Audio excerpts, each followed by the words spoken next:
ఓం శ్రీ విఘ్నేశ్వరాయ నమః. సంపూర్ణ కార్తీక మహాపురాణము 6వ రోజు పారాయణం. ఏకాదశాధ్యాయము. వశిష్ఠ ఉవాచ. ఓ మహారాజా, కార్తీక మాసంలో శ్రీహరిని ఎవరైతే అవిసెపూలతో పూజిస్తారో వాళ్ళకి చంద్రాయన ఫలం కలుగుతుంది. గరికతోనూ కుశలతోనూ పూజించే వాళ్ళు పాప విముక్తులై వైకుంఠమును పొందుతారు. చిత్రవర్ణ వస్త్రాన్ని శ్రీహరికి సమర్పించిన వాళ్ళు మోక్షమును పొందుతారు. కార్తీక స్నానాచరణము చేసి విష్ణు సన్నిధిని దీపమాలికను ఉంచేవాళ్ళు వైకుంఠ పురాణ పాఠకులు సోత్రలు కూడా విగతపాపులై పరమపదాన్ని చేరుతారు. ఇందుకు ఉదాహరణగా సర్వపాపాలను సమయింపజేసేది ఆయురారోగ్యదాయిని అయిన ఒక కథను చెబుతాను విను. మందరోపాఖ్యానము. కళింగ దేశీయుడైన మందరుడనే ఒకానొక బ్రాహ్మణుడు స్నాన సంధ్యా వందనాలన్నింటినీ విసర్జించి పరులకు కూలి పని చేస్తూ ఉండేవాడు. అతనికి పతివ్రత, సర్వసాముద్రికాది శుభలక్షణ సంపన్న, సద్గుణ సముచ్చయము చేత సుశీల అనే పిలువబడే భార్య ఉండేది. భర్త ఎంత దుర్మార్గుడైనా కూడా అతని యందు రాగమే తప్ప ద్వేషము లేనిదై పాతివ్రత్య నిష్ఠాపరురాలై ఉండేది. కొన్నాళ్ల తరువాత కూలితో జీవించడం కష్టమని భావించిన మందరుడు వనగతుడై ఖడ్గపాణి అయి దారులు కాసి బాటసారులను కొట్టి వారి నుంచి ధనమును అపహరిస్తూ కాలం గడపసాగాడు. ఆ దొంగ సొత్తును ఇరుగు పొరుగు దేశాలకు తీసుకొని పోయి అమ్మి ఆ సొమ్ముతో కుటుంబ పోషణ చేసేవాడు. ఒకసారి దొంగతనానికై దారికాసి ఉన్న మందరుడు బాటసారి అయిన ఒకానొక బ్రాహ్మణుని పట్టుకొని అక్కడి మర్రి చెట్టుకు కట్టివేసి ఆ బాపాని ద్రవ్యానంతటిను అపహరించారు. ఇంతలో అటుగా వచ్చిన పరమ క్రూరుడైన ఒక కిరాతకుడు దోచుకొనిన మందరుడిని, దోచుకోబడి బంధితుడై ఉన్న బ్రాహ్మణుని ఇద్దరినీ కూడా చంపివేసి ఆ ద్రవ్యాన్ని తాను హరించుకుపోబోయాడు. కానీ అదే సమయానికి అక్కడి కిరాత మందర బ్రాహ్మణుల నుంచి వచ్చే నరవాసనను పసిగట్టిన ఒక పులి అక్కడకు వచ్చింది. ఆ పులి, కిరాతకుడు ఇద్దరూ కూడా ఖడ్గంతో ఒకరినొకరు ప్రహరించుకున్నారు. ఆ జగడంలో పులి, కిరాతకుడు కూడా ఏకకాలంలో మరణించారు. ఆ విధంగా మరణించిన విప్ర, మందర, వ్యాఘ్ర, కిరాతకుల జీవులు నలుగురు యమలోకమును చేరి కాలసూత్రమనే నరకాన్ని పొందారు. యమకింకరులు ఆ నలుగురిని పురుగులు, అమేధ్యముతో కూడి ఉన్న తప్త రక్తకూపంలో పడవేశారు. ఇక భూలోకంలో భర్త మరణవార్త తెలియని మందరుని భార్య అయిన సుశీల మాత్రము నిత్యం భర్త ధ్యానాన్నే చేస్తూ ధర్మవర్తనతో, హరిభక్తితో, సజ్జన సాంగత్యముతో జీవించసాగింది.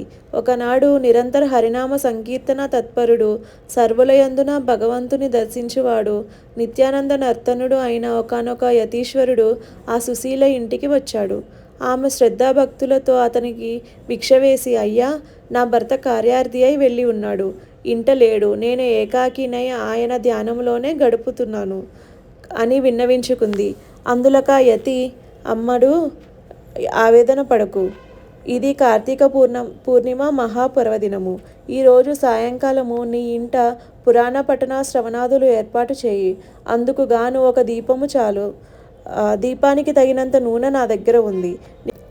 నీవు వత్తిని, ప్రమిదను సమర్పించినట్లయితే దీపమును వెలిగించవచ్చును అని సలహా ఇచ్చాడు. ఆ యతిశ్రేష్ఠుని మాటలకు అంగీకరించిన సుశీల తక్షణమే గోమయముతో ఇల్లంతా చక్కగా అలిగి పంచరంగుల ముగ్గులను పెట్టినది. ప్రత్తిని పరిశుభ్రపరిచి 2 వత్తులను చేసి యతీశ్వరుని వద్ద నూనెతో వాటిని వెలిగించి శ్రీహరికి సమర్పించినది. యతి ఆ దీప సహితంగా విష్ణువును పూజించి మనశ్శుద్ధి కోసం పురాణ పఠనమును ఆరంభించాడు. సుశీల పరిసరాల ఇండ్లకు వెళ్ళి వారందరినీ పురాణ శ్రవణానికి ఆహ్వానించినది. అందరి నడుమ తాను కూడా ఏకాగ్రత చిత్తయై ఆ పురాణాన్ని వింది. అనంతరము ఆమెకు శుభాశీస్సులు అందించి యతీశ్వరుడు వెళ్ళిపోయాడు. నిరంతర హరిసేవనము వలన క్రమక్రమముగా ఆమె జ్ఞాని అయి తదుపరిని కాలధర్మము చెందినది. తత్క్షణమే శంఖ చక్రాంకితులు, చతుర్బాహువులు, పద్మాక్షులు, పీతాంబరధరులు అయిన విష్ణుదూతలు నందనవన సుందర మందారాది సుమాలతో రత్నమౌక్తిక ప్రవాదులతో నిర్మించిన మాలికాంబర భరణాలంకృతయై ఉన్న దివ్య విమానాన్ని తెచ్చి సుశీలను అందు అధిరోహింపచేసి వైకుంఠానికి తీసుకుపోసాగారు. అందులో వెళుతున్న సుశీల మార్గమధ్యములోని నరకములో మరి 3 జీవులతో కలిసి బాధలు పడుతూ ఉన్న తన భర్తను గుర్తించి విమానాన్ని ఆపించి తత్కారణమేమిటో తెలుపవలసిందిగా విష్ణు పారిషదులను కోరింది.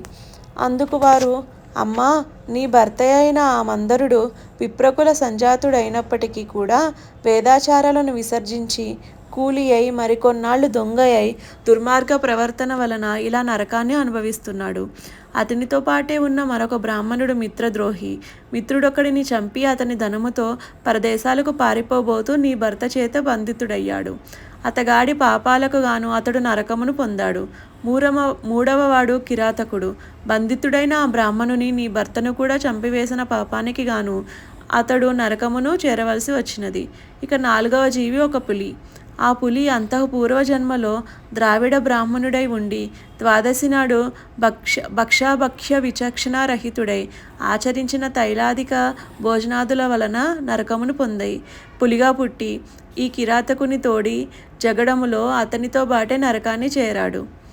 ఈ 4 నరకయాతనలకు కారణాలు ఇవే తల్లి అని చెప్పారు. ఆ మీదట సుశీల విష్ణుదూతలను చూసి, ఏ పుణ్యము చేసినట్లయితే వాళ్లకు ఆ నరకము తప్పుతుందో చెప్పమని కోరగా, వైష్ణవులు కార్తీక మాసములో నీ చేత ఆచరింపబడిన పురాణ శ్రవణ ఫలితాన్ని ధారపోయడం వలన నీ భర్త పురాణ శ్రవణార్థయై నువ్వు ఇంటింటికి వెళ్ళి ప్రజలను పిలిచిన పుణ్యమును ధారపోయడం వల్ల మిత్రద్రోహి అయిన ఆ బ్రాహ్మణుడు ఆ పురాణ శ్రవణార్థయై నువ్వు సమర్పించిన 2 వత్తుల పుణ్యమును చెరిసగముగా ధారపోయడం వలన కిరాతక వ్యాఘ్రాలు కూడా నరకము నుంచి విముక్తి పొందుతారు అని పలికారు. అలా వాళ్ళు చెప్పినదే తడవుగా సుశీల ఆయా విధాలుగా తన పుణ్యాలను వారికి ధారపోయడంతో ఆ 4 నరకం నుండి విముక్తులై దివ్య విమానారూఢులై సుశీలను వివిధ రూపాలుగా ప్రశంసిస్తూ మహాజ్ఞానులు పొందే ముక్తి పదానికై తీసుకుపోబడ్డారు. కాబట్టి ఓ జనక మహారాజా, కార్తీక మాసంలో చేసే పురాణ శ్రవణము వలన హరిలోకమును తప్పనిసరిగా పొందుతారని తెలుసుకో. ఏకాదశోధ్యాయ సమాప్తః. ద్వాదశాధ్యాయము. పునః వశిష్ఠుడు జనకునికి ఇలా చెప్పసాగాడు. ఓ రాజా, కార్తీక మాసంలో వచ్చే సోమవార మహత్యమును విని ఉన్నావు.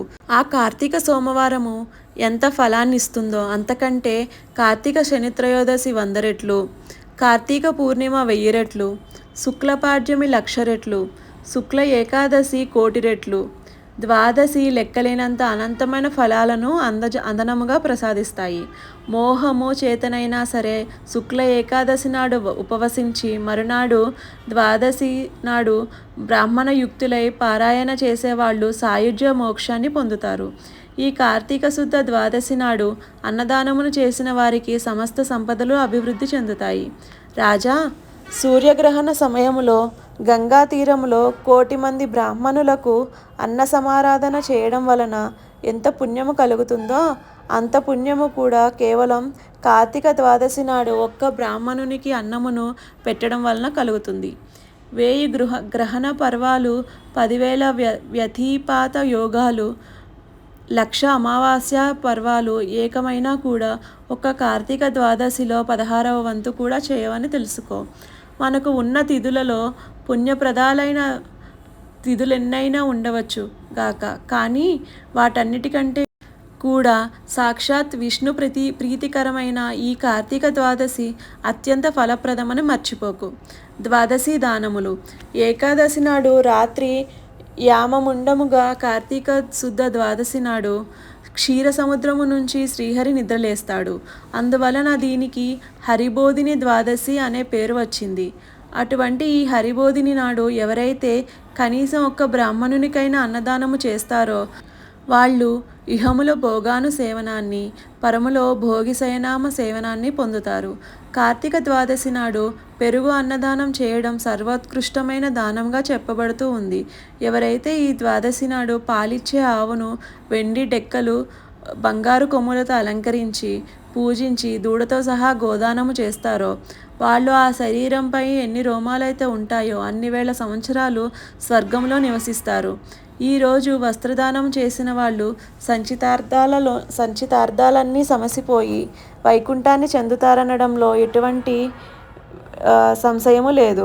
ఓ మహారాజా, ఎవరైతే కార్తీక శుద్ధ ద్వాదశి నాడు సాలగ్రామాన్ని, బంగారపు తులసి వృక్షాన్ని దక్షిణా సమేతంగా దానము చేస్తారో వాళ్ళు చతుస్సాగర పర్యంతమైన సమస్త భూమండలాన్ని దానము చేసినంత పుణ్యాన్ని పొందుతూ ఉన్నారు.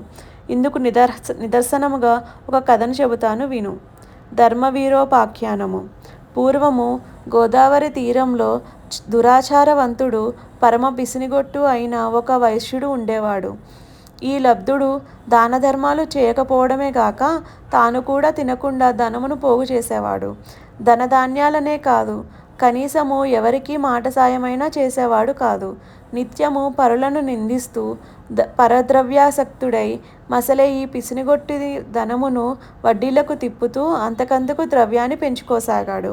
ఒకానొకసారి ఈ లుబ్ధుడు ఒక బ్రాహ్మణునికి ఇచ్చిన అప్పును రాబట్టుకోవడం కోసం అతని గ్రామానికి వెళ్ళి తానిచ్చిన బాకీని వడ్డీతో సహా ఆ క్షణమే చెల్లించవలసిందిగా పట్టుబట్టాడు. అందుకు బ్రాహ్మణుడు, రుణదాత, నేను నీ బాకీ ఎగవేసేవాడిని కాదు. ఎందుకంటావేమో, ఎవడైతే రుణం తీర్చుకోకుండానే పోతాడో వాడు మరుసటి జన్మలో రుణదాతకు సంతురూపంగా జన్మించి ఆ రుణాన్ని చెల్లుబెట్టుకోవలసి వస్తుంది. అందుచేత ఏదో విధంగా సంపాదించి ఈ మాసాంతానికల్లా నీ రుణమును చెల్లిస్తాను. అంతవరకు ఓర్పు వహించి ఉండు అని చెప్పాడు. ఆ బ్రాహ్మణ వచనాలను పరాభవ వాక్కులుగా భావించిన లుబ్ధుడు కనిసి, నీ కబుర్లు నా దగ్గర కాదు. నీ బాకీ వసూలు కోసం నెల్లాళ్ళాగే సమయం నాకు లేదు. మర్యాదగా ఇప్పుడే ఇయ్యి, లేదా ఈ కత్తితో నిన్ను నరికేస్తాను అన్నాడు. యథార్థంగా ఆ సమయంలో ధనము లేదని, అప్పటికప్పుడు తాను ఆ అప్పు తీర్చలేనని చెప్పాడు ఆ విప్రుడు. మరింత మండిపడిన ఆ పిస్నారి బ్రాహ్మణుని జుట్టు పట్టుకొని లాగి నేలకు పడదోసి కాలితో తన్ని, అప్పటికి కోపం తీరక కత్తితో ఒక వేటు వేశాడు. సింహం యొక్క పంజా విసురుకు లేడిపిల్ల చనిపోయినట్లుగా క్రోధోన్మత్తుడైన ఆ కోమటి కొట్టిన దెబ్బకు బ్రాహ్మణుడు ప్రాణాలు కోల్పోయాడు. అంతటితో కోమటి హత్యానేరానికి గాను రాజు తనకు దండిస్తాడనే భయంతో త్వరితముగా ఇంటికి పారిపోయి గుట్టుగా బ్రతకసాగాడు. బ్రతికినంతకాలం గుట్టుగా ఉండగలమే గాని గుట్టుగా ఉన్నంత మాత్రం చేత ఎల్లకాలం బ్రతకలేం కదా. అదేవిధంగా ఆ కోమటి కూడా ఆయువు తీరి మృతి చెందాడు. యమకింకరులు వచ్చి ఆ జీవుని నరకానికి తీసుకుపోయారు. జనకభూపతి రురువులనే మృగాల చేత, వాటి శృంగాల చేత పీడింపచేసే ఒకానొక యాతననే రౌరవం అంటారు. ఈ కోమటిని ఆ రౌరవమనే నరక విభాగంలో వేసి శిక్షించవలసిందిగా ఆజ్ఞాపించాడు యమధర్మరాజు. కింకరులు ఆ ఆజ్ఞను అమలు చేయసాగారు.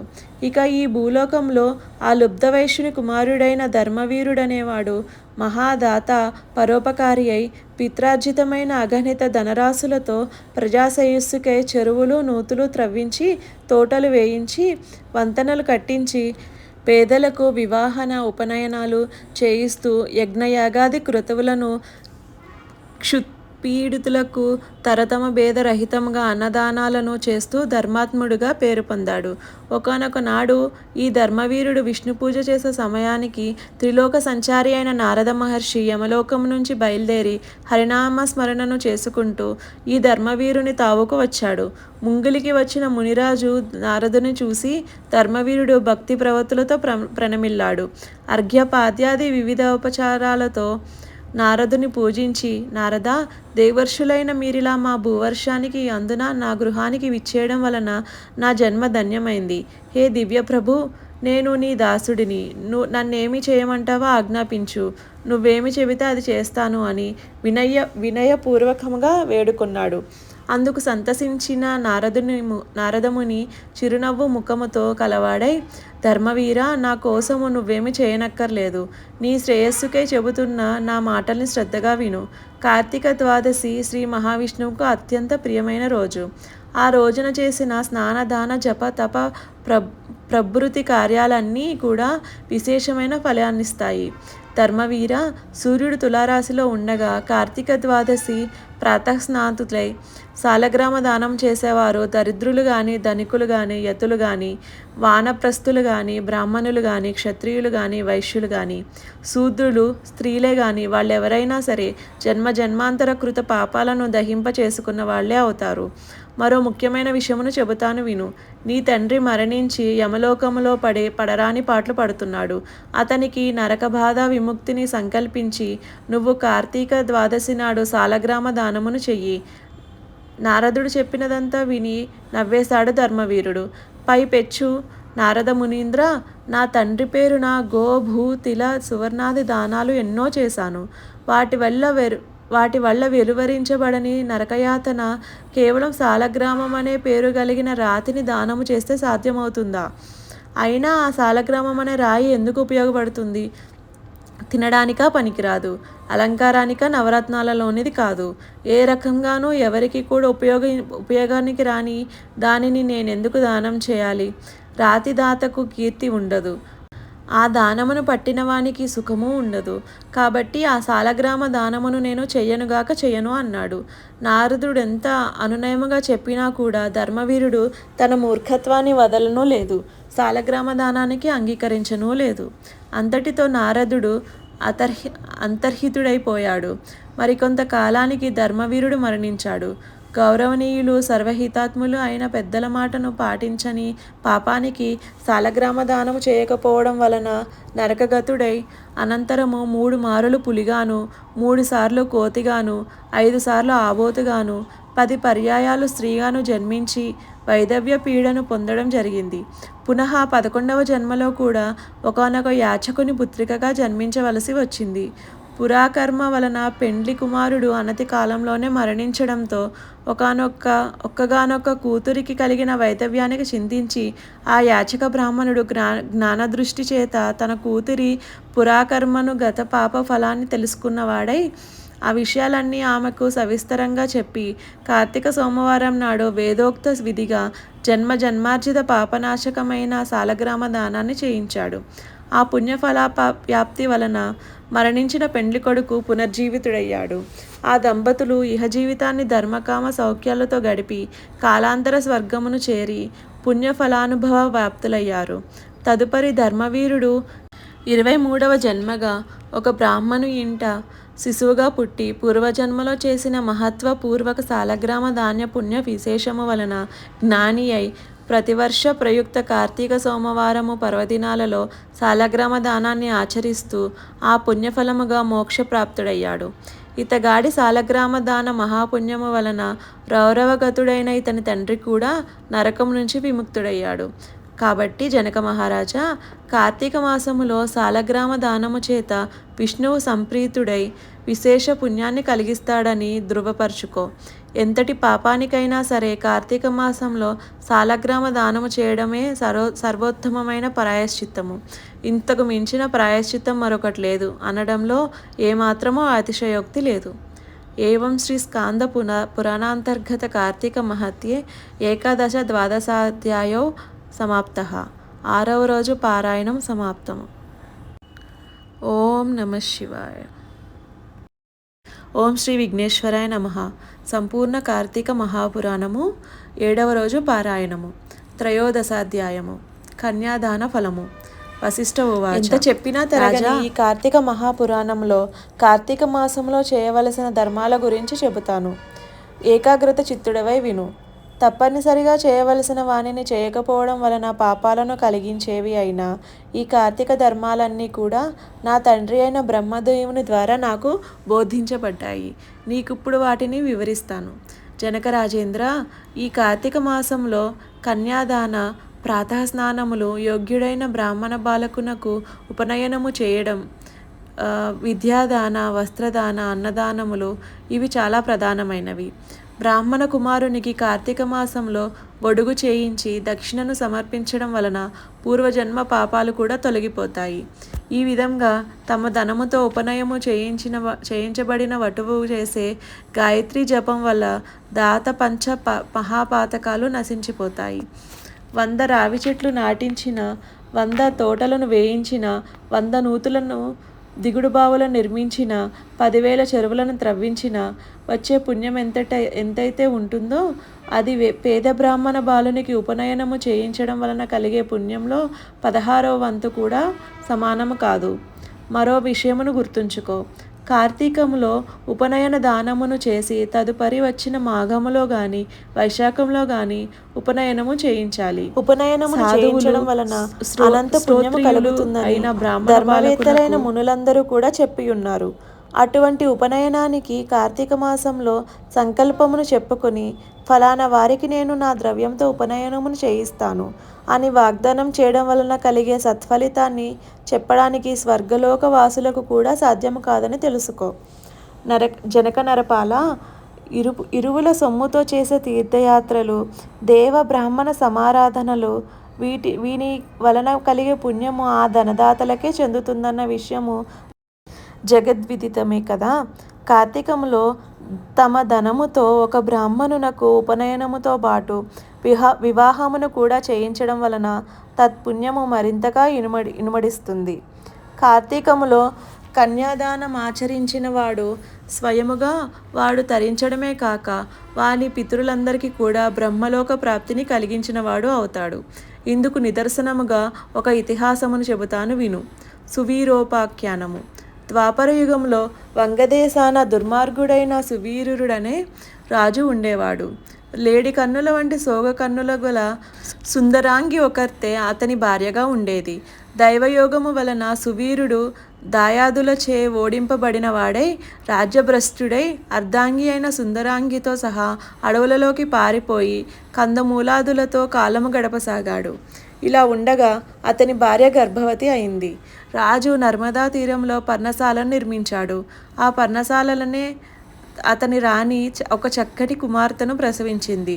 సర్వసంపదలు శత్రువుల పాలైపోవడం, తాను అడవుల పాలవడం, కందమూలాలలో బ్రతుకుతున్న ఈ రోజుల్లో కడుపు పండి సంతానం కలగడం, పోషణకు చిల్లి గవ్వైనా లేని దరిద్రము, వీటన్నింటినీ పదే పదే తలుచుకుంటూ తన పురాకృత కర్మలను నిందించుకుంటూ అతి కష్టం మీద ఆ ఆడకూతురిని పెంచుకోసాగారు సువీర దంపతులు.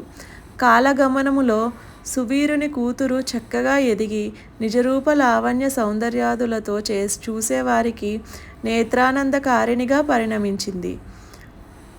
8 ఏండ్ల ప్రాయంలోనే ఎంతో మనోహరంగా ఉన్న ఆమెను చూసి మోహితుడైన ఒక మునికుమారుడు ఆ బాలికను తనకిచ్చి పెండ్లి చేయవలసిందిగా సువీరుని కోరాడు. అందుకు ఆ రాజు, ఋషిపుత్ర, ప్రస్తుతము నేను ఘోర దరిద్రంలో ఉన్నాను కనుక నేను కోరినంత ధనాన్ని నువ్వు కన్యాశుల్కంగా సమర్పించగలిగితే నీ కోరిక తీరుస్తాను అన్నాడు. ఆ పిల్ల మీది మక్కువతో మానుకోలేని ముని బాలకుడు, రాజా, నేను కేవలం మునికుమారుడైన కారణంగా నీవు అడిగినంత ధనమును తక్షణమే ఇవ్వలేను.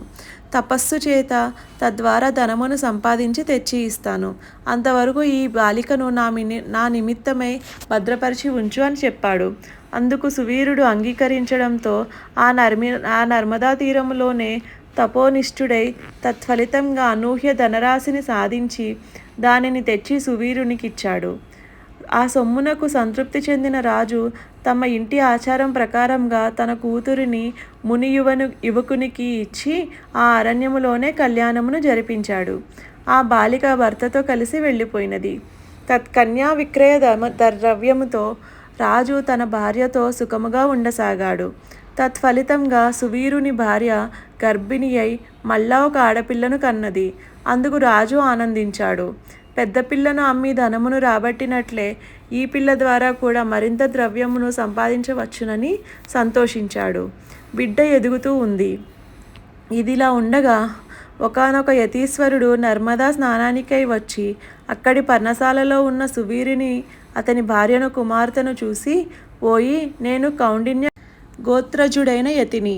ఈ అరణ్య ప్రాంతంలో సంసారయుతంగా ఉన్న నువ్వెవరివి అని అడిగాడు. యతీంద్రుడి ప్రశ్నలకు జవాబుగా, అయ్యా, నేను వంగాసాధీసుడైన సువీరుడను. దాయాదుల వలన రాజ్యభ్రష్టుడనై ఇలా అడవిలో జీవిస్తున్నాను. దరిద్రం కన్నా ఏడిపించేది కొడుకు చావు కంటే ఏడవలసినది, భార్యా వియోగం కన్నా బయటకు ఏడవలేని అంతఃశల అంతఃశల్యం లాంటి దుఃఖము ఇంకేమీ ఉండదు. తమకు తెలిసినదే గదా! ప్రస్తుతము నేనా విధమైన 3 రకాల విచారాల వలన అమిత దుఃఖితుడై ఈ విధంగా కందమూల భక్షణములతో ఈ అరణ్యమే శరణ్యముగా బ్రతుకుచున్నాను. ఈ అరణ్యములోనే తొలిచూలికగా నాకు కూతురు పుట్టినది.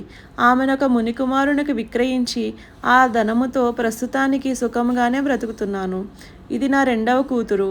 ఈమె నా భార్య. నా గురించి ఇంకా ఏ వివరాలు కావాలో అడిగితే చెబుతాను అన్నాడు సువీరుడు. సువీరుడిచ్చిన సమాధానానికి ఆశ్చర్యపోతూనే ఆ యతీంద్రుడు, ఓ రాజా, ఎంత పని చేశావు! మూర్ఖుడవై అగణితమైన పాపాన్ని పోగు చేసి పెట్టుకున్నావు. ఆడపిల్లను అమ్ముకుని అలా వచ్చిన డబ్బుతో జీవించేవారు మరణాంతాన అసిపత్రం అనే నరకము పాలవుతారు. ఆ సొమ్ముతో దేవఋషి పితృగణాలకు చేసిన అర్చన తర్పణాదుల వలన ఆ దేవఋషి పితృలందరూ కూడా నరకాన్ని చవిచూస్తారు. అంతేకాదు, కర్తకు జన్మజన్మలకు కూడా పుత్ర సంతానము కలగకూడదని శపిస్తారు.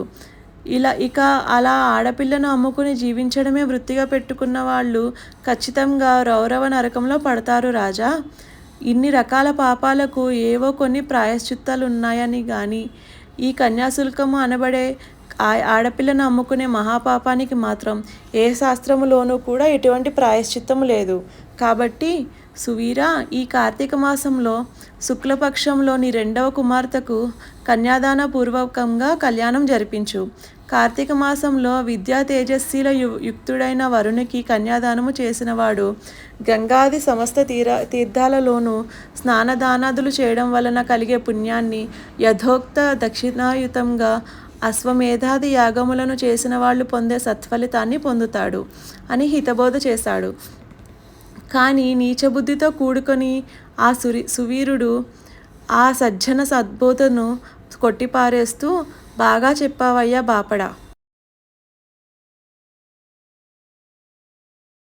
పుట్టినందుకు గాను పుత్రద్వారా ఈ గృహ క్షేత్ర వాసోవసు రత్నాది అలంకారాదులతో ఈ శరీరాన్ని పుష్టిపరచి సుఖించాలే గాని ధర్మము అంటూ కూర్చుంటే ఎలాగా?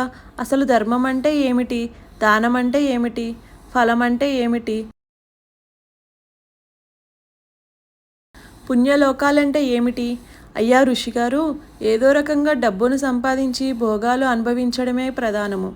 పెద్దపిల్ల విషయంలో కంటే అధికంగా ధనమిచ్చేవానికే నా చిన్నపిల్లను కూడా ఇచ్చి పెండ్లి చేసి నేను కోరుకునే సుఖభోగాలన్నీ అనుభవిస్తాను. అయినా నా విషయాలన్నీ నీకెందుకు? నీ దారిన నువ్వెళ్ళు అని కసిరికొట్టాడు. అంతటితో ఆ తాపసి తన దారిన తాను వెళ్ళిపోయాడు. ఈ సువీరుని పూర్వీకులలో శృతకీర్తి అనే రాజొకడున్నాడు. సమస్త సద్ధర్మ ప్రవక్త, శతాధిక యాగకర్త అయిన ఆ శృతకీర్తి తన పుణ్యకార్యాల వలన స్వర్గములోని ఇంద్రాదుల చేత గౌరవింపబడుతూ సమస్త సుఖాలను అనుభవిస్తున్నాడు. సువీరునికి యముడు విధించిన శిక్ష కారణముగా యమదూతలు స్వర్గము చేరి అక్కడ సుఖిస్తున్న శృతకీర్తి యొక్క జీవుని పాశబద్ధను చేసి నరకానికి తీసుకొని వచ్చారు. ఆ చర్యకు ఆశ్చర్యపడిన శృతకీర్తి యముని ముంగిట నిలబడి, స్వర్గములో ఉన్న నన్ను ఇక్కడికి ఎందుకు రప్పించావు? నేను చేసిన పాపమేమిటి అని నిలదీసి అడిగాడు. మందహాసము చేశాడా మహాధర్ముడు. ఇలా చెప్పసాగాడు. శృతకీర్తి, నువ్వు పుణ్యాత్ముడవే, స్వర్గార్హుడవే. కానీ ఈ వంశీకుడైన సువీరుడనేవాడు కన్యను విక్రయించాడు. అతగాడు చేసిన మహాపాపం వలన అతని వంశీకులైన మీరంతా నరకానికి రావలసి వచ్చినది. అయినా సువీరుని 2వ కుమార్తె నర్మదా నది తీరాన గల పర్ణశాలలో తన తల్లితో జీవిస్తూ ఉంది. ఆ బిడ్డకింకా వివాహం కాలేదు. కాబట్టి నువ్వు నా అనుగ్రహం వలన దేహివై అక్కడకు వెళ్ళి అక్కడ యోగ్యుడైన వరునికి ఇచ్చి కన్యాదాన విధానముగా పెండ్లిని జరిపించు. ఎవడైతే కార్తీక మాసంలో సర్వాలంకార భూషితైన కన్యను యోగ్యుడైన వరునికి దానం చేస్తాడో వాడు లోకాధిపతితో తుల్యుడవుతాడు.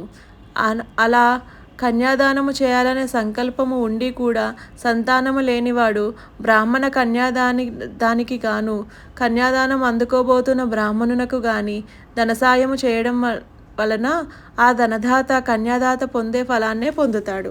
అంతేకాదు, స్వలాభాపేక్ష రహితులై 2 పాడి ఆవులను చెల్లించి కన్యను కొని ఆ కన్యను చక్కని వరునికిచ్చి పెండ్లి చేసేవారు కూడా కన్యాదాన ఫలాన్ని పొందుతారు.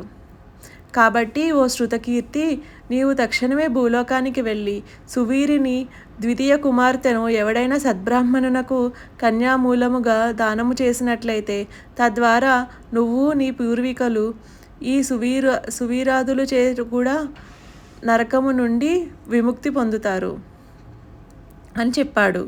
ధర్ముని అనుగ్రహం వలన దేహధారి అయిన శృతకీర్తి వెంటనే భూలోకంలో నర్మదా నది తీరాన చేరి అక్కడి పనసాలలో ఉన్న సువీరుని భార్యకు హితవులు గరిపి వారి ద్వితీయ సంతానమైన ఆడపిల్లను సువర్ణాభరణ భూషితను చేసి శివప్రీతిగా శివార్పణమస్తు అనుకుంటూ ఒకానొక బ్రాహ్మణునికి కన్యాదానముగా అర్పించాడు. ఆ పుణ్యమహిమ వలన సువీరుడు నరకపీడా విముక్తుడై స్వర్గమును చేరి సుఖించసాగాడు. తదనంతరము శృతకీర్తి 10 మంది బ్రహ్మచారులకు కన్యామూల్యమును దారపోయడం వలన వారి వారి పితృపిత మహాది వర్గాల వారంతా శృతకీర్తి కూడా యథాపూర్వకంగా స్వర్గము చేరి తన వారితో కలిసి సుఖించసాగాడు. కాబట్టి ఓ జనక మహారాజా, కార్తీక మాసములో కన్యాదానము చేసేవాడు సర్వపాపాలను నశింపచేసుకుంటాడనడంలో ఏమాత్రమూ సందేహము లేదయ్యా. కన్యామూల్యాన్ని చెల్లించని వారు వివాహార్థము మాట సహాయము చేసినప్పటికీ కూడా అమితమైన పుణ్యాన్ని పొందుతారు. రాజా, ఎవరైతే కార్తీక మాసములో యథావిధిగా కార్తీక వ్రతాన్ని ఆచరిస్తారో వాళ్ళు స్వర్గాన్ని, ఆచరించని వాళ్ళు నరకాన్ని పొందుతారు అనడంలో ఏమాత్రం సందేహము లేదని గుర్తించు. 14వ వశిష్ఠుడు చెబుతున్నాడు. మిథిలాధీశ, కార్తీక మాసమంతా పూర్వోక్త సర్వధర్మ సంయుతంగా కార్తీక వ్రతాన్ని ఆచరించలేకపోయినప్పటికీ కూడా ఎవరైతే కార్తీక పూర్ణిమ నాడు వృషోత్సర్గం చేస్తారో వారి యొక్క జన్మాంతర పాపాలన్నీ కూడా నశించిపోతాయి. వృషోత్సర్గము. జనక మహీపాల, ఆవు యొక్క కోడెదూడను అచ్చుబోసి ఆబోతుగా స్వేచ్ఛగా వదలడాన్నే వృషోత్సర్గము అంటారు. ఈ మానవలోకంలో ఏ ఇతర కర్మాచరణాల వలన కూడా అసాధ్యమైన పుణ్యాన్ని ప్రసాదించే ఈ కార్తీక వ్రతంలో భాగముగానే కార్తీక పూర్ణమి నాడు పితృదేవత ప్రీత్యర్థము ఒక కోడె ఆవు దూడను అచ్చుబోసి ఆబోతుగా స్వేచ్ఛగా వదలాలి. అలా చేయడం వలన గయాక్షేత్రములో పితృలకు 1,000,000 సార్లు శ్రాద్ధాన్ని నిర్వహించిన పుణ్యం కలుగుతుంది. పుణ్యలోకాలలో ఉన్న పితరులు సైతం తమ కులములో పుట్టినవాడెవడైనా కార్తీక పౌర్ణమి నాడు నల్లని గిత్తను అచ్చుబోసి వదిలినట్లయితే మనకు అమితానందం కలుగుతుంది కదా అని చింతిస్తూ ఉంటారు. రాజా, ధనికుడైనా సరే జీవితంలో ఒక్కసారైనా కార్తీక పౌర్ణమి నాడు వృషోత్సర్గము చేయనివాడు అంధతామిశ్రము అనే నరకాన్ని పొందుతాడు. గయా శ్రాద్ధము వలన కానీ, ప్రతి వర్షాబ్దికాల వల్ల కానీ, తీర్థస్థలాల్లో తర్పణం వల్ల కానీ ఈ వృషోత్సర్గంతో సమానమైన ఆనందాన్ని ఇతరులు పొందరని, గ్రయాశ్రాద్ధ వృషోత్సర్గాలు రెండూ సమానమేనని పెద్దలు చెప్పినా వృషోత్సర్గమే ఉత్తమమైనదని తెలుసుకో. వివిధ దానములు. ఇక కార్తీక మాసములో పండ్లను దానము చేసేవాడు దేవర్షి పితృణాలు 3 నుంచి కూడా విముక్తుడైపోతాడు. దక్షిణాయుతంగా ఉసిరిక ఫలాన్ని దానమిచ్చేవాడు సార్వభౌముడవుతాడు. కార్తీక పౌర్ణమి నాడు లింగదానము సమస్త పాపహారకము, అత్యంత పుణ్యదాయకమే కాక ఈ దానము వలన ఈ జన్మలో అనేక భోగాలను అనుభవించి మరు జన్మలో చక్రవర్తిత్వాన్ని పొందుతారు. నిషిద్ధాహారాలు. అనంత ఫలదాయకమైన ఈ కార్తీక వ్రతాచరణ సదవకాశము అందరికీ అంత తేలికగా లభ్యము కాదు. అత్యంతోత్కృష్టమైన ఈ కార్తీక మాసంలో ఇతరుల అన్నమును, పితృశేషమును, తినకూడనివి తినడము, శ్రాద్ధములకు భోక్తగా వెళ్ళడము, నువ్వుల దానము పట్టడము అనే 5 మానివేయాలి. ఈ నెలలో సంఘాన్నము, శూద్రాన్నము, దేవార్చకాన్నము, అపరిశుద్ధాన్నము, త్వక్తకర్ముని అన్నము, విధవాన్నము అనేవి తినకూడదు.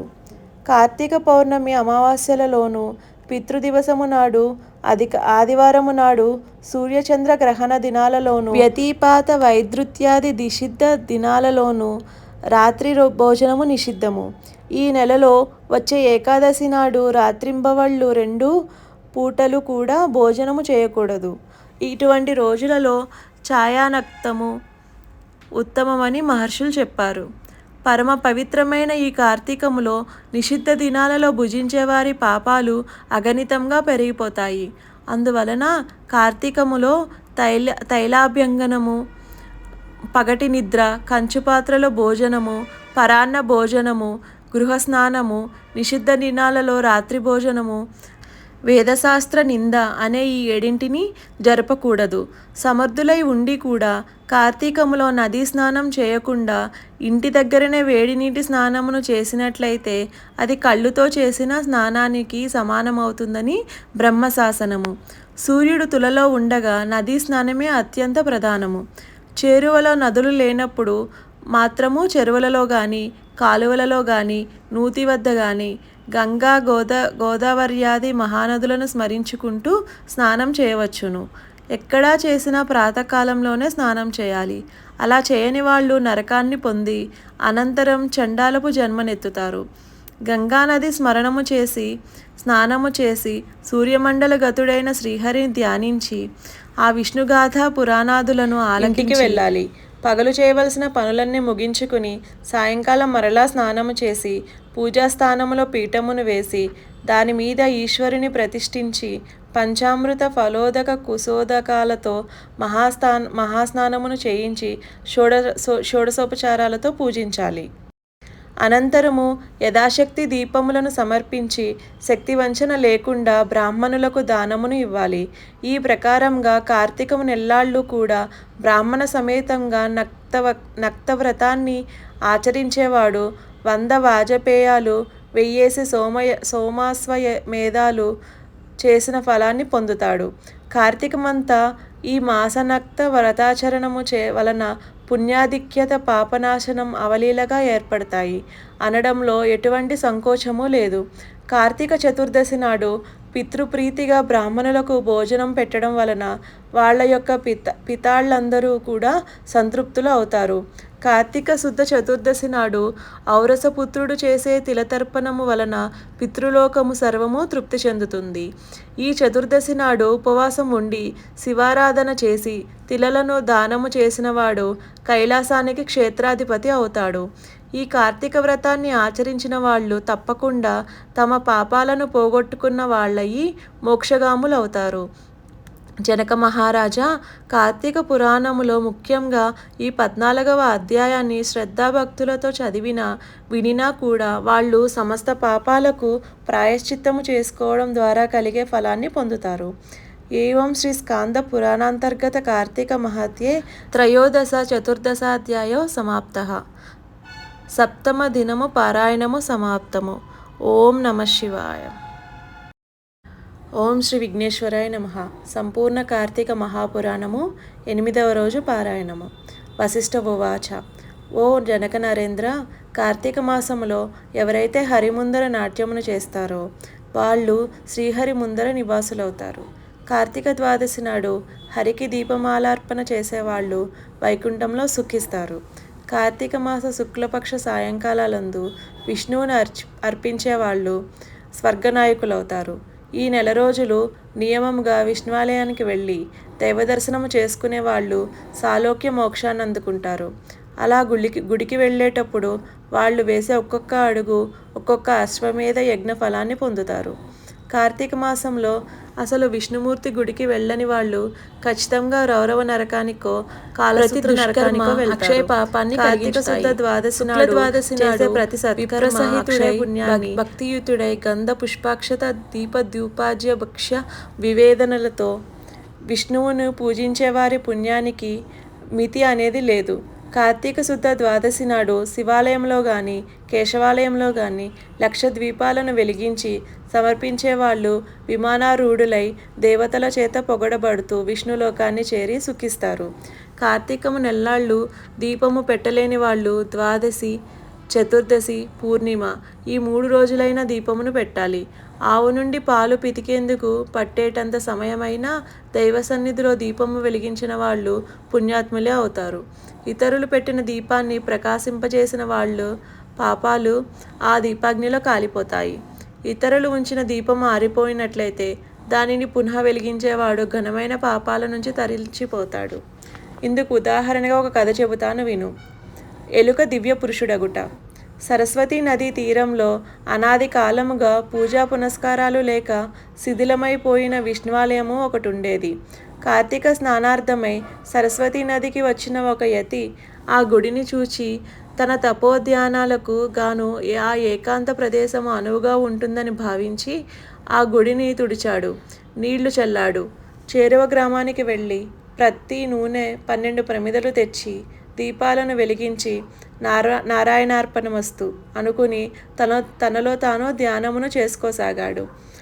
ఈ యతి ప్రతిరోజు ఇలా చేస్తుండగా కార్తీక శుద్ధ ద్వాదశి నాటి రాత్రి బయట ఎక్కడ ఆహారం దొరకకపోవడం వలన ఆకలితో తన కడుపులోనే ఎలుకలు పరిగెడుతున్న ఒక ఎలుక ఆ గుడిలోనికి వచ్చి ఆహారాన్వేషణలో విష్ణు విగ్రహానికి ప్రదక్షిణముగా తిరిగి మెల్లగా దీపాల దగ్గరకు చేరినది.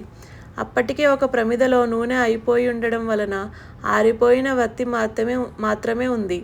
తడిగా ఉన్న ఆ వత్తి నుండి వచ్చే నూనె వాసనకు భ్రమసిన ఎలుక అదేదో ఆహారంగా భావించి ఆ వత్తిని నోట కరుచుకొని పక్కనే వెలుగుతున్న మరో దీపము వద్దకు వెళ్ళి పరిశీలించబోయింది. ఆ పరిశీలనలో అప్పటికే నూనెతో బాగా తడిసి ఉన్న ఆ ఆరిపోయిన వత్తి కొన వెలుగుతున్న వత్తి అగ్ని సంపర్కమై ఉండడంలో ఎలుక దానిని వదిలివేసినది. అది ప్రమిదలో పడి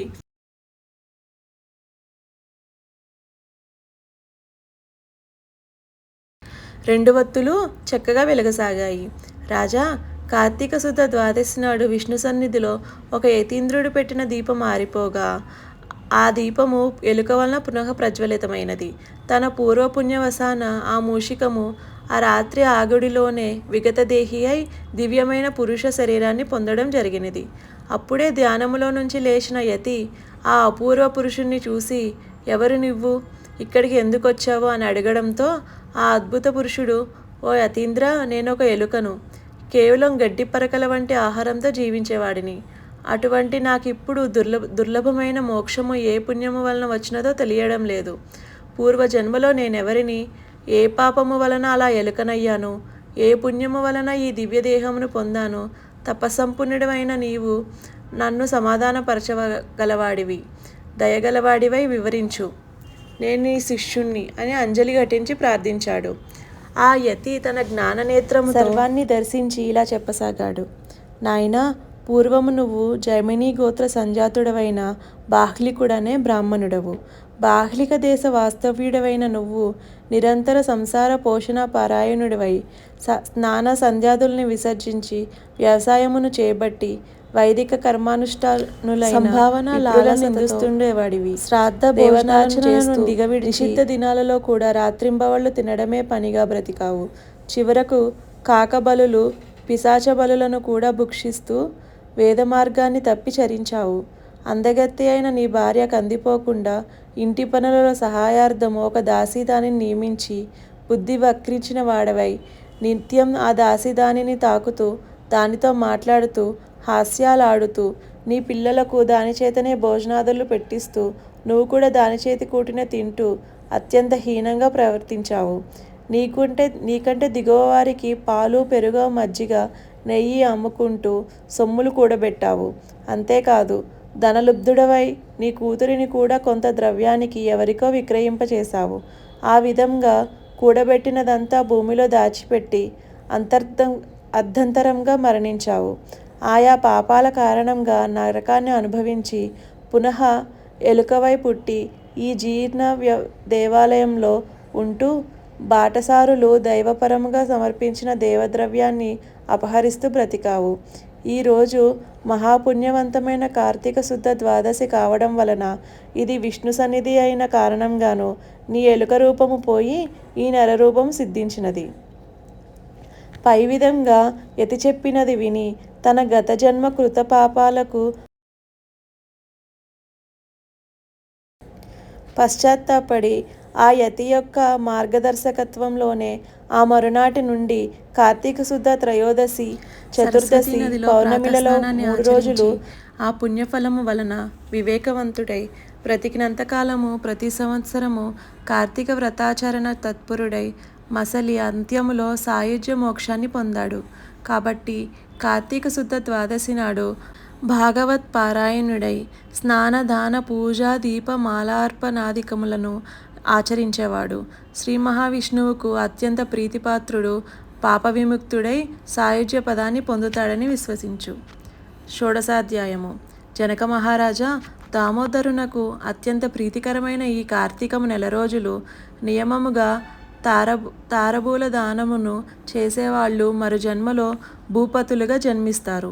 ఈ నెలలో పాడ్యమి లగాయతు రోజుకొక దీపము చొప్పున విష్ణు సన్నిధిని వెలిగించేవాళ్ళు వైకుంఠగాములవుతారు. సంతాన వాంఛితుడు కార్తీక పౌర్ణమి నాడు వాంఛ సంకల్ప పూర్వకంగా సూర్యుని ఉద్దేశించి స్నానదానాలను చేయడం వలన సంతానవంతులవుతారు. విష్ణు సన్నిధిని కొబ్బరికాయను దక్షిణ తాంబూలాలతో సహా దానమిచ్చిన వాళ్ళకి వ్యాధులు రావు, దుర్మరణాలు కానీ సంతాన విచ్ఛేదాలు కానీ జరగవు. పూర్ణిమ నాడు విష్ణు సన్నిధిని స్తంభదీప ప్రజ్వలనం వలన వైకుంఠ పతిత్వం సిద్ధిస్తుంది. రాతితో కానీ కొయ్యతో కానీ స్తంభం చేయించి దానిని విష్ణువాలయంనకు ముందు పాతి ఆ మీదట సాలిధాన్య వీహ్రిధాన్యమును నువ్వులను పోసి దానిపై నేతితో దీపం పెట్టిన వాళ్ళు హరిప్రియులవుతారు. ఈ స్తంభదీపాన్ని చూసినంత మాత్రం చేతనే సమస్త పాపాలు నశించిపోతాయి. ఈ దీపమును పెట్టిన వాళ్ళకి వైకుంఠ పతిత్వము సిద్ధిస్తుంది. ఇక దీపాన్ని దానం చేయడం వలన కలిగే పుణ్యాన్ని వర్ణించడము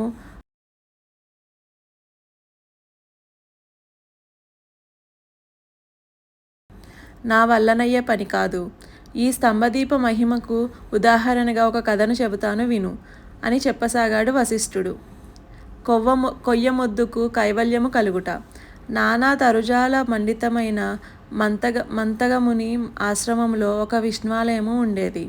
ఎందరెందరో మునులు ఆ ఆలయానికి వచ్చి కార్తీక వ్రతులై ఆ నెల్లాళ్ళు శ్రీహరిని షోడశోపచారాలతోనూ అర్చిస్తూ ఉండేవాళ్ళు. ఒకానొక కార్తీక మాసంలో వ్రతస్థలములోని ఒక ముని కార్తీకములో విష్ణు సన్నిధిని స్తంభదీపమును పెట్టడం వలన వైకుంఠం లభిస్తుందని చెబుతారు. ఈరోజు కార్తీక పూర్ణిమ గనుక మనము కూడా ఈ విష్ణువాలయంలో ప్రాంగణంలోని ఒక స్తంభదీపాన్ని వెలిగిద్దాము అని సూచించాడు. అందుకు సమ్మతించిన ఋషులందరూ ఆ గుడి ఎదుటనే కొమ్మలు కనుపులు లేని ఒక స్తూపాకారపు చెట్టు ఒక దానిని చూసి దానిపై స్తంభముగా నియంత్రించి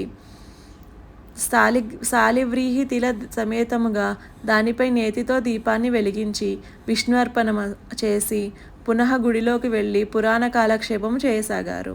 అంతలోనే వారికి చటచాటరావాలు వినిపించడంతో వెనుదిరిగి స్తంభదీపం వైపు చూశారు. వాళ్ళలా చూస్తుండగానే ఆ స్తంభము ఫటఫట రావాలతో నిలువునా పగిలి నేలను పడిపోయింది. అందులో నుంచి ఒక పురుషాకారుడు వెలువడడంతో విస్మయచకితులైన ఆ ఋషులు, ఎవరు నువ్వు? ఇలా స్థానువుగా ఎందుకు పడి ఉన్నావు? నీ కథ ఏమిటో చెప్పు అని అడిగారు. అందుకు ఆ పురుషుడు ఇలా చెప్పసాగాడు. నేను గతములో ఒక బ్రాహ్మణుడను. అయినా వేదశాస్త్ర పఠనము గాని హరికథా శ్రవణమును గాని క్షేత్ర యాత్రాటనలను గాని చేయక అపరిమితమైన ఐశ్వర్యము వలన బ్రాహ్మణ ధర్మాన్ని వదిలి రాజునై పరిపాలన చేస్తూ దుష్టబుద్ధితో ప్రవర్తించేవాడిని. వేద పండితులు, ఆచార్యవంతులు, పుణ్యాత్ములు, ఉత్తములు అయిన బ్రాహ్మణులను నీచాసనాలపై కూర్చొని నియోగించి నేను ఉన్నతాసనములపై కూర్చునేవాడిని. ఎవరికీ దాన ధర్మాలు చేసేవాన్నే కాదు. తప్పని సరైనప్పుడు మాత్రం ఇంతిస్తాను అంతిస్తాను అని వాగ్దానం చేసేవాన్నే తప్ప ద్రవ్యాన్ని మాత్రము ఇచ్చేవాడిని కాను. దేవబ్రాహ్మణ ద్రవ్యాలను స్వంతానికే ఖర్చు చేసుకునేవాడిని.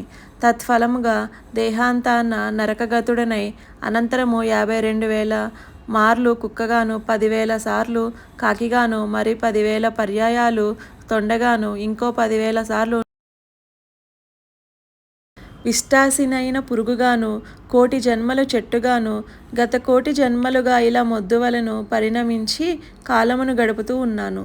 ఇంతటి పాపినైన నాకు ఇప్పుడెందుకు విమోచనము కలిగిందో, ఈ విశేష పురుషాకృతి ఎలా వచ్చినదో సర్వజ్ఞులైన మీరే చెప్పాలి. ఆ ఉద్భూత పురుషుని వచనాలను విన్న ఋషులు తమలో మాటగా ఇలా అన్నారు. ఈ కార్తీక వ్రతఫలము యథార్థమైనది సుమా. ఇది ప్రత్యక్ష మోక్షదాయకము. మన కళ్ళ ముందరే ఈ కొయ్యకు ముక్తి కలిగినది కదా. అందున కార్తీక పూర్ణిమ నాడు స్తంభదీపమును పెట్టడం సర్వత్రా శుభప్రదము. మనచే పెట్టుబడిన దీపము వలన ఈ మొద్దు ముక్తికి పొందినది. మొద్దైనా మ్రానైనా సరే కార్తీకంలో దైవ సన్నిధిని దీపాన్ని వహించడము వలన దామోదరుని దయ వలన మోక్షమును పొందడం తథ్యము. ఇలా చెప్పుకుంటున్న వారి మాటలను విన్న ఉద్భూత పురుషుడు, అయ్యలారా, దేహి ఎవరు, జీవి ఎవరు? జీవుడు దేనిచేత ముక్తుడు, దేనిచేత బద్ధుడు అవుతున్నాడో, దేనిచేత దేహులకు ఇంద్రియాలు కలుగుతున్నాయో వివరింపుడు అని ప్రార్థించడంతో ఆ తాపసులలో ఉన్న అంగీరసుడనే ముని అతనికి జ్ఞానబోధ చేశాడు. ఏవం శ్రీ స్కాంద పురాణాంతర్గత కార్తీక మహత్యే పంచదశ షోడశోధ్యాయౌ సమాప్తః. 8వ రోజు పారాయణం సమాప్తము. ఓం నమః శివాయ. ఓం శ్రీ విఘ్నేశ్వరాయ నమః. సంపూర్ణ కార్తీక మహాపురాణము 9వ రోజు పారాయణము. సప్తదశాధ్యాయము. పూర్వోక్త ఉద్భూత పురుషునికి అంగీరసుడిలా ఉపదేశిస్తున్నాడు. నాయనా, ఒకప్పుడు కైలాసంలో పార్వతీదేవికి శివుడు చెప్పిన విషయాలనే నీకిప్పుడు చెప్పబోతున్నాను, శ్రద్ధగా విను. కర్మబంధము, ముక్తి కార్యము, కారణము, స్థూల సూక్ష్మము, ఈ ద్వంద్వ సంబంధితమే దేహం అనబడుతుంది. జీవుడంటే వేరెవరూ కాదు, నీవే. అప్పుడు నేనెవర్ని అని నిన్ను నువ్వే ప్రశ్నించుకుంటే నేనే బ్రహ్మనై ఉన్నాను, ఇది నిశ్చయము అనే సమాధానమే వస్తుంది. పురుష ఉవాచ. అంగీరస, నువ్వు చెప్పిన వాక్యార్థము జ్ఞానము నాకు తట్టడం లేదు. నేనే బ్రహ్మను అనుకునేవాడికైనా బ్రహ్మ అనే పదార్థం గురించి తెలిసి ఉండాలి కదా. ఆ పదార్థ జ్ఞానము కూడా తెలియని వాడైన నాకు మరింత వివరంగా చెప్పమని కోరుతున్నాను. అంగీరస ఉవాచ. అంతఃకరణానికి తద్వాపారాలకి సాక్షి సత్ చిత్ ఆనందరూపి అయిన పదార్థమే ఆత్మ అని తెలుసుకో. దేహము కుండవలే రూపాధివత్గా ఉన్న పిండశేషము ఆకాశాది పంచభూతాల వలన పుట్టినది అయిన కారణంగా ఈ శరీరము ఆత్మేతరమైనదే తప్ప ఆత్మ మాత్రము కాదు. ఇదే విధంగా ఇంద్రియాలు కానీ, అగోచరమైన మనస్సు కానీ, అస్థిరమైన ప్రాణము కానీ ఇవేవి కూడా ఆత్మ కాదు అని తెలుసుకో. దేని వలనైతే దేహీంద్రియాదులన్నీ భాసమానాలవుతున్నాయో అదే ఆత్మగా తెలుసుకొని ఆ ఆత్మ పదార్థమే నేనై ఉన్నాను అని విచికిత్సను పొందు. ఏ విధంగానైనా అయస్కాంతమని తాను ఇతరాల చేత ఆకర్షింపబడకుండా ఇనుమును తానాకర్షిస్తుందో అదేవిధంగా తాను నిర్వికారి అయి బుద్ధ్యాదులను సైతం చలింపచేస్తున్నదే దానిని ఆత్మవాచ్యమైన నేనుగా గుర్తించు. దేని సాన్నిధ్యము వలన జడాలైన దేహేంద్రియ మన ప్రాణులు భాసమానాలవుతున్నాయో అదే జనన మరణ రహితమైన ఆత్మగా భావించు. ఏదైతే నిర్వికారమై నిద్ర, జాగ్రత్త, స్వప్నాదులను వాటి ఆద్యంతాలను గ్రహిస్తున్నదో అదే నేనుగా స్మరించు. ఘటాన్ని ప్రకాశింపజేసే దీపం ఘటితమైనట్లే దేహేతరమైన నేననబడే ఆత్మ చేతనే దేహాదులన్నీ భాసమానాలవుతాయి. సమస్తము పట్ల ఏర్పడుతుండే అగోచర ప్రేమైకారమే నేనుగా తెలుసుకో. దేహేంద్రియ మనః ప్రాణాహంకారాల కంటే విభిన్నమైనది. జనితత్వ, అస్తిత్వ, వృద్ధిగతత్వ, పరిణామత్వ, క్షీణత్వ, నాసంగతత్వాలనే షడ్వికారాలు లేని దానినే ఆత్మగా, అదే నీవుగా, ఆ నీవే నేనుగా, నేనే నీవుగా, త్వమేవాహంగా భావించు. ఈ విధంగా త్వం అనే పదార్థ జ్ఞానాన్ని పొందు. తత్కారణాత్ వ్యాపించే స్వభావము వలన సాక్షాద్విధిముఖంగా తచ్చబ్దార్థాన్ని గ్రహించాలి. అతః శబ్దాన్ని బ్రహ్మణమైన ప్రపంచమని అర్థం. ఇది కాదు అనుకుంటూ, అది కాదు అనుకుంటూ ఒకటొకటిగా ప్రతిదానిని కొట్టిపారవేయడం అంటే ఈ చెయ్యి బ్రహ్మ కాదు, ఆ కాలు బ్రహ్మ కాదు అనుకుంటూ ఇది కాకపోతే మరి ఏది అని ప్రశ్నించుకుంటూ పోగా మిగిలేదే ఆత్మ లేదా బ్రహ్మ అని అర్థం. ఇక సాక్షాత్ ద్విధిముఖాత్ అంటే సత్వం జ్ఞానం అనంతం బ్రహ్మ అనే వ్యాఖ్యల ద్వారా సత్యత జ్ఞానం ఆనందాల వల్లనే ఆత్మ నరేయగలగాలని అర్థము. ఆ ఆత్మ సంసార లక్షణావేష్టితం కాదని, సత్యమని, దృష్టిగోచరం కాదని, చీకటిని ఎరుగనిదని లేదా చీకటికి అవతలిదని పోల్చి చెప్పడానికి వీలు లేనంతటి ఆనందమయమని, సత్యప్రజ్ఞాది లక్షణయుతమని, పరిపూర్ణమని పూర్వోక్త సాధనల వలన తెలుసుకో. అబ్బాయి, దేనినైతే సర్వజ్ఞం పరేశం సంపూర్ణ శక్తిమంతంగా వేదాలు కీర్తిస్తున్నాయో ఆ బ్రహ్మ నేనే అని గుర్తించు. ఏది తెలుసుకుంటే అన్నీ తెలిసిపోతాయో అదే ఆత్మ, అదే నువ్వు, అదే నేను. తదను ప్రవిశ్య ఇత్యాది వాక్యాల చేత జీవాత్మ రూపాన జగత్ప్రవేశము, ప్రవేశిత జీవులను గురించిన నియంతృత్వము, కర్మఫలప్రదత్వము, సర్వజీవ కారణ కర్తృత్వము దేనికైతే చెప్పబడుతూ ఉందో అదే బ్రహ్మగా తెలుసుకో.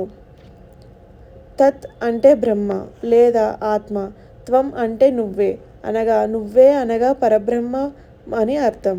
ఓ జిజ్ఞాసు, అద్వయానంద పరమాత్మయే ప్రత్యేగాత్మ. ఈ ప్రత్యేగాత్మే ఆ పరమాత్మ. ఈ ప్రకారమైన తాదాత్మ్యత ఏనాడు సిద్ధిస్తుందో అప్పుడు మాత్రమే తత్ శబ్దార్థం తనేనని, త్వం శబ్దము సాధనమే గాని ఇతరం కాదని తేలిపోతుంది. నీకు మరింత స్పష్టంగా అర్థం అవడం కోసం చెబుతున్నాను విను. తత్వమసి ఈ వాక్యానికి అర్థం తదాత్మ్యము అనే చెప్పాలి.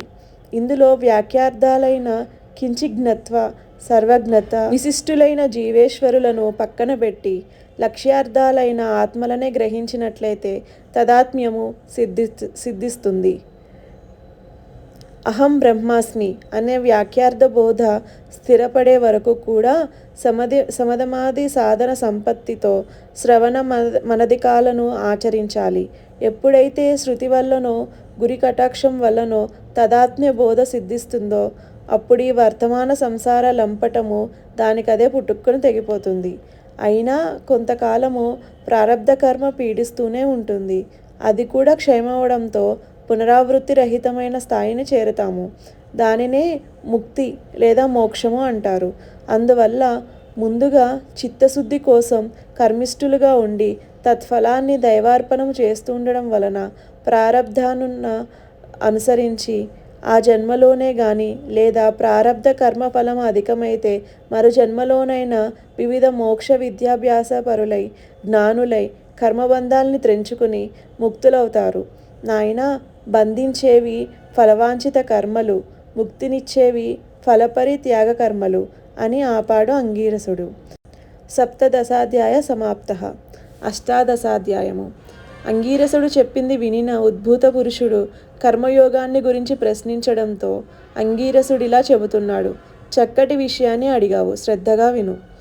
సుఖ దుఃఖాది ద్వంద్వాలన్నీ దేహానికే గాని తదతీతమైన ఆత్మకు లేవు. ఎవడైతే ఆత్మానాత్మ సంశయగ్రస్తుడో వాడు మాత్రమే కర్మలను చేసి తద్వారా చిత్తశుద్ధిని పొందినవాడై ఆత్మజ్ఞాని కావాలి. దేహధారి అయిన వాడు తన వర్ణాశ్రమ విద్యుక్తాలైన స్నాన శౌచాదిక కర్మలను తప్పనిసరిగా చేసి తీరాలి. స్నానము చేయకుండా చేసే ఏ కర్మ అయినా సరే ఏనుగు తినిన వెలగపండులాగా నిష్ఫలమే అవుతుంది. అందున బ్రాహ్మణులకు ప్రాతఃస్నానము వేదోక్తమై ఉంది. ప్రతిరోజున ప్రాతఃస్నానం చేయలేని వాళ్ళు సూర్య సంచారము గల తుల, కార్తీక, మకర, మాఘ, మేష, వైశాఖాలలోనైనా చేయాలి. జీవితంలో ఈ 3 మాసాలైన ప్రాతఃస్నానాలు చేసేవాడు సరాసరి వైకుంఠాన్నే పొందుతాడు. చాతుర్మాసాది పుణ్యకాలలో గాని చంద్ర సూర్యగ్రహణ పర్వాలలో గాని స్నానము చాలా ప్రధానము. గ్రహణాలలో గ్రహణకాల స్నానమే ముఖ్యము. సర్వకాలముల యందు బ్రాహ్మణులకు పుణ్యకాలాలలో సర్వ ప్రజలకు స్నాన సంధ్య జప హోమ సూర్య నమస్కారాలు తప్పనిసరిగా చేయవలసి ఉన్నాయి. స్నానాన్ని వదిలినవాడు రౌరవ నరకగతుడై పునః కర్మ భ్రష్టుడిగా జన్మిస్తాడు. ఓ వివేకవంతుడా, పుణ్యకాలాలన్నింటా సర్వోత్తమమైనది కార్తీక మాసము. వేదాన్ని మించిన శాస్త్రము గంగను మించిన తీర్థము, భార్యతో సమానమైన సుఖము, ధర్మతుల్యమైన స్నేహము, కంటికంటే వెలుగు లేనట్లే కార్తీక మాసంతో సమానమైన పుణ్యకాలము గాని, కార్తీక దామోదరుని కన్న దైవము గాని లేడని గుర్తించు. కర్మ మర్మాన్ని తెలుసుకొని కార్తీకములో ధర్మాన్ని ఆచరించేవాడు వైకుంఠమును చేరుతాడు.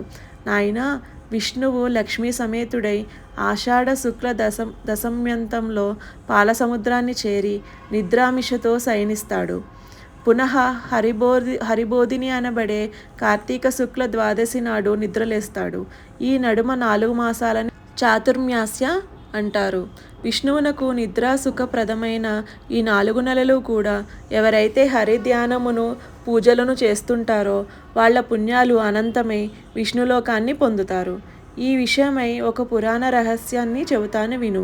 ఒకానొక కృతయుగంలో విష్ణువు లక్ష్మితో సహా వైకుంఠ సింహాసనాన్ని అలంకరించి ఉండగా నారదుడు అక్కడికి వెళ్ళి వారికి మ్రొక్కి, హే శ్రీహరి, భూలోకంలో వేద విధులు అడుగంటాయి. జ్ఞానులు సైతం గ్రామ్య సుఖాలకు లోనైపోతున్నారు. ప్రజలంతా వికర్ములై ఉన్నారు. వారెలా విముక్తులవుతారో నేను దుఃఖితుడునవుతున్నాను అని విన్నవించాడు. నారదుని మాటలను విశ్వసించిన నారాయణుడు సతీ సమేతుడై వృద్ధ బ్రాహ్మణ రూపధారి అయి తీర్థక్షేత్రాదులలోనూ బ్రాహ్మణ షరిషత్ పట్టణాలలోనూ పర్యటించసాగాడు. కొందరు ఆ దంపతులకు అతిథి సత్కారాలు చేశారు, కొందరు హేళన చేశారు, ఇంకొందరు లక్ష్మీనారాయణ ప్రతిమలను పూజిస్తూ వీళ్లను తిరస్కరించారు. కొందరు అభక్ష్యాల పాపాచరణులని చూసిన శ్రీహరి ప్రజోద్ధరణ చింతమానసుడై చతుర్భుజాలలో కౌస్తుభాది ఆభరణాలతో యథారూపాన్ని పొంది ఉండగా జ్ఞానసిద్ధుడనే ఋషి తన శిష్యగణ సమేతంగా వచ్చి ఆయనని ఆరాధించాడు, అనేక విధాలుగా స్తుతించాడు. ఏవం శ్రీ స్కాంద పురాణాంతర్గత కార్తీక మహత్యే సప్తదశ అష్టాదశాధ్యాయౌ 9వ రోజు నాటి పారాయణం సమాప్తం. ఓం నమః శివాయ.